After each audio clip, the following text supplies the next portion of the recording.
It was supposed to be just another drive through a sleepy part of Louisiana, the kind of place most people only pass through on their way to somewhere else.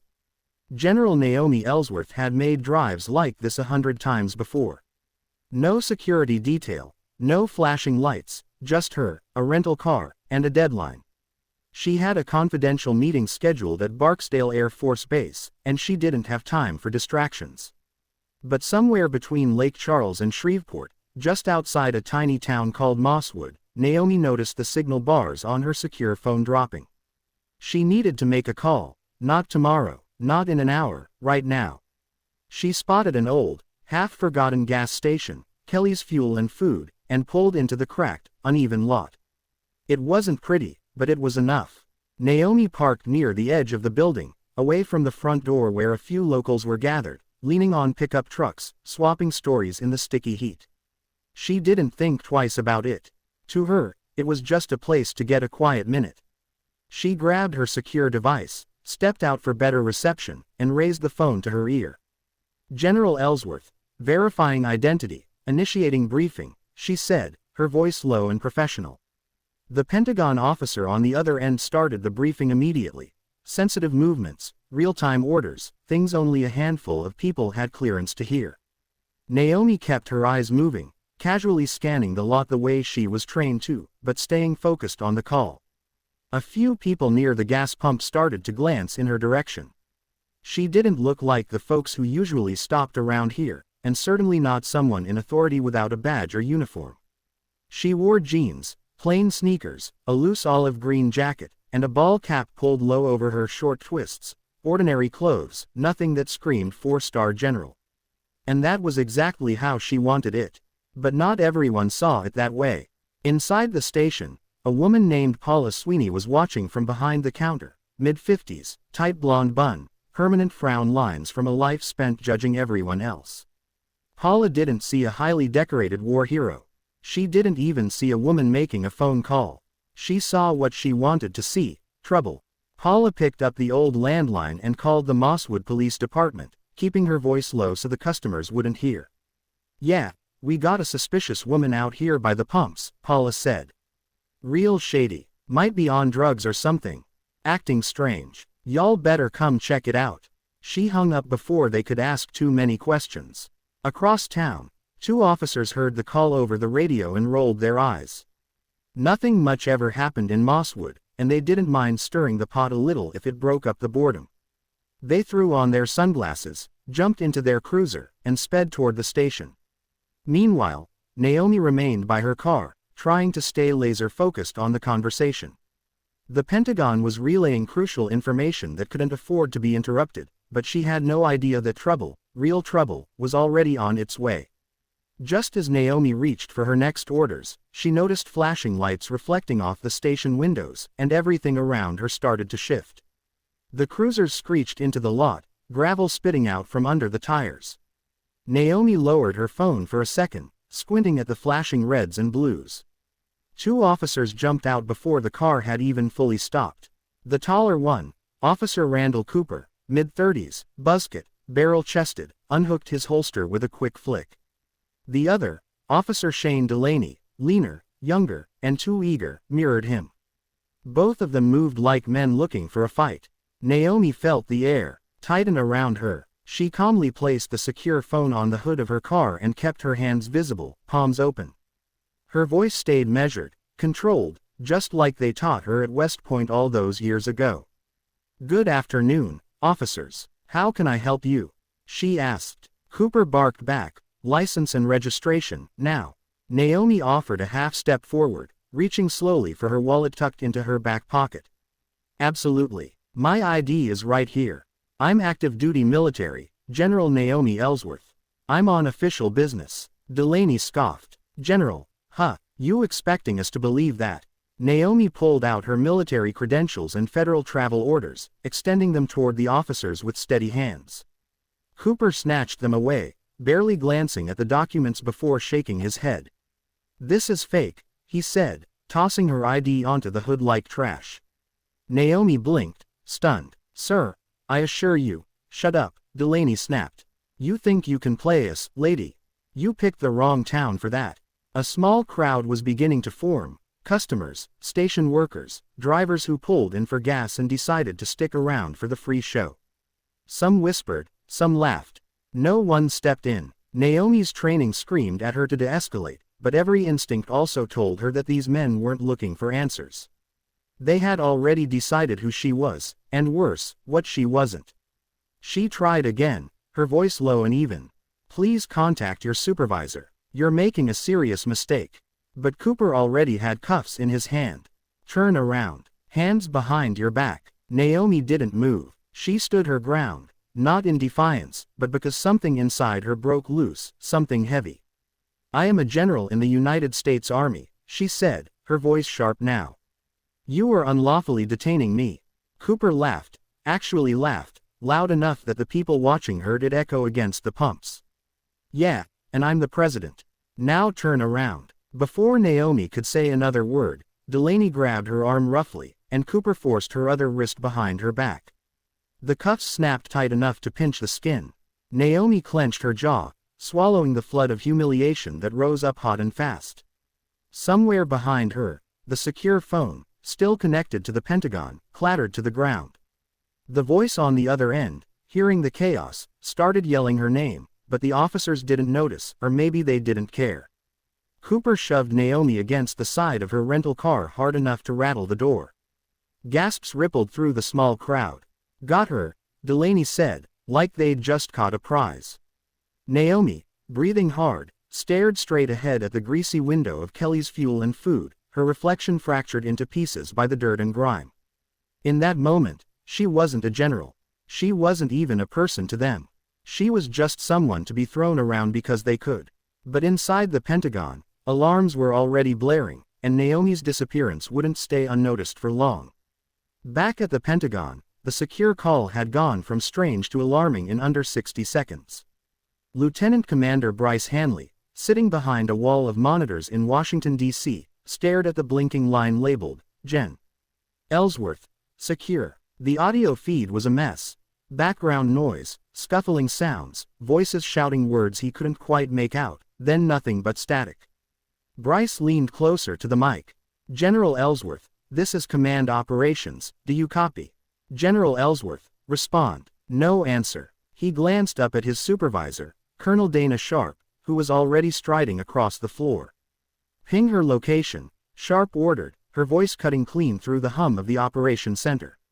"Right now." Within seconds, a technician pulled up a blinking dot on a map. It was nowhere near the base. She was stalled at a gas station right off Highway 171 in Mosswood, a speck on the map most Pentagon staff had never heard of. Sharp leaned over Bryce's shoulder, jaw tight. "Get Barksdale security on the line and patch me through to JAG. If something's happened to Naomi, we're moving immediately." Meanwhile, back in Mosswood, Naomi was sitting on the curb in handcuffs, her back to the wall of the station. "What's your real name?" Delaney asked, looming over her like a bad dream. "Who you working for?" Naomi exhaled slowly through her nose. "You have my ID, my travel orders. Everything you need is right there." Cooper snorted. "Lady, you're about 2 seconds from being booked for obstruction.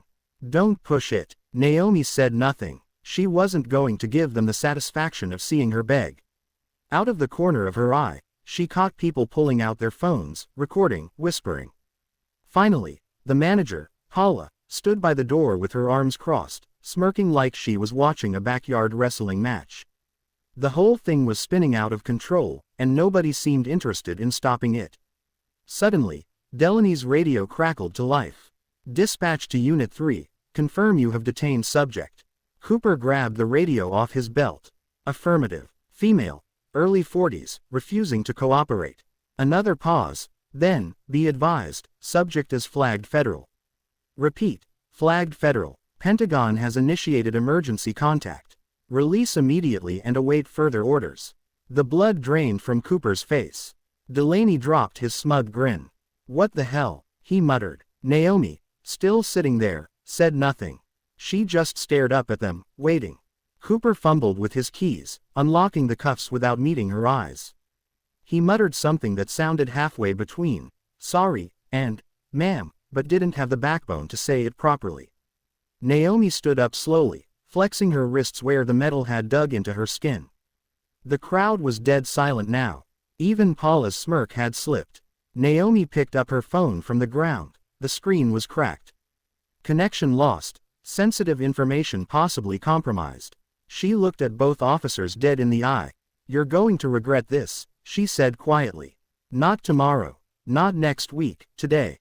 Cooper opened his mouth like he was about to argue, but a new set of flashing lights lit up the parking lot. This time it wasn't local cops. It was a convoy of black SUVs from Barksdale Air Force Base, tires screaming against the asphalt. But Naomi wasn't waiting for backup. She was already gathering herself for what needed to happen next. The doors of the black SUVs swung open almost in unison, like something out of a movie, but there was nothing glamorous about the way the officers from Barksdale moved. It was pure urgency. No smiles, no greetings, just clipped orders and tight faces. Leading the team was Lieutenant Colonel Darren Mosley, mid-40s, sharp-eyed, and not here to make friends. He crossed the lot in long strides, a folder tucked under one arm, his gaze locking immediately on Naomi. "General Ellsworth, are you injured?" Mosley asked, his voice carrying across the lot. Naomi shook her head once. "No, Colonel, minor abrasions." The bigger injury was to their careers. Cooper and Delaney shifted nervously, realizing a little too late just how deep they were in. The other Air Force security officers quickly closed ranks around Naomi, positioning themselves between her and the Mosswood cops without even being asked. Mosley turned to the local officers, stone-faced. "You are hereby ordered to stand down pending federal investigation. Any further action on your part could be construed as obstruction of justice." Cooper stammered, "We didn't know who she was." "That's not an excuse," Mosley cut him off. "You had documentation in your hand. You had everything you needed." Delaney tried to play the tough guy still. She was acting suspicious. Mosley stared at him for a long moment, then said quietly, "You saw a black woman on a phone call and made a choice. That's going to follow you for the rest of your life." The Air Force team efficiently bundled Naomi into one of the SUVs, making sure she was seated comfortably inside.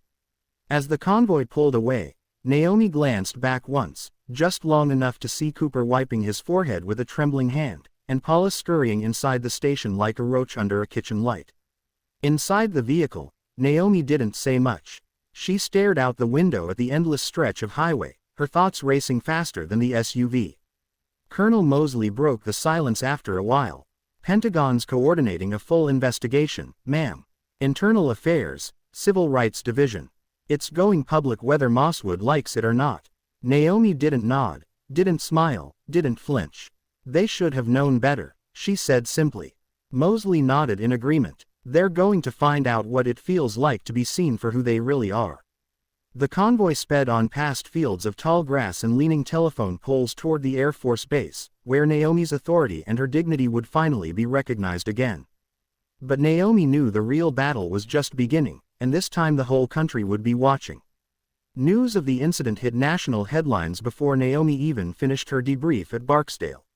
Someone had posted the cell phone footage online, raw, grainy video showing two Mosswood cops handcuffing a woman who calmly explained she was a U.S. Army general. No shouting, no resistance, just the unmistakable look of someone being stripped of dignity by people too blinded by arrogance to see it. It spread like wildfire. By morning, Mosswood wasn't just a dot on the Louisiana map anymore, it was the center of a growing national outrage. Networks ran the story on repeat. Commentators shook their heads in disgust. Civil rights leaders called it a clear case of racial profiling and abuse of authority. Even veterans organizations, usually careful not to wade into political waters, issued statements demanding justice for General Ellsworth. Back in Mosswood, the police department scrambled to do damage control. Chief Vernon Grady, a man more familiar with hunting deer than handling press conferences, stood in front of a sea of cameras, sweat beading under his cowboy hat. "We regret the misunderstanding," he stammered, avoiding eye contact with the reporters. "The officers involved have been placed on administrative leave pending a full review." A young reporter from Baton Rouge cut him off mid-sentence. "Chief Grady, why were trained officers unable to recognize military credentials clearly presented to them? Was race a factor in this so-called misunderstanding?" Grady stumbled over his words, muttered something about high tensions and mistaken identity, but everyone watching knew the department was cornered. They had no real defense. Meanwhile, Cooper and Delaney had gone radio silent. Their names leaked within hours, splashed across headlines, social media, and public outrage forums. Anonymous sources from inside the department revealed that both men had prior complaints, excessive force, racial profiling, swept neatly under the rug before. Not this time. Civil rights attorneys from New Orleans and Washington, D.C., filed official federal complaints on Naomi's behalf. The Department of Justice opened an independent investigation. Even the Louisiana governor weighed in, calling the incident an appalling miscarriage of justice against a national hero. It wasn't just about Naomi anymore. It was about every person who had been doubted, dismissed, degraded because of a uniform they didn't wear, a color they couldn't change, or an assumption they couldn't stop someone else from making. At Barksdale, Naomi was briefed constantly, her lawyers, Pentagon officials, even a White House liaison calling for updates. She answered every question with the same steady voice she had used to command troops in war zones. But when she was alone, in the quiet of her quarters, the weight of it pressed hard against her chest, not because she was surprised, but because after all the medals, after all the service, after all the sacrifice, in a dusty parking lot in Mosswood, none of it had mattered. Still, she hadn't spent her life running from battles, and she sure as hell wasn't about to start now. But if Naomi was going to speak, she knew she had to do it on her terms, not just for herself, but for every silent face watching her from the shadows.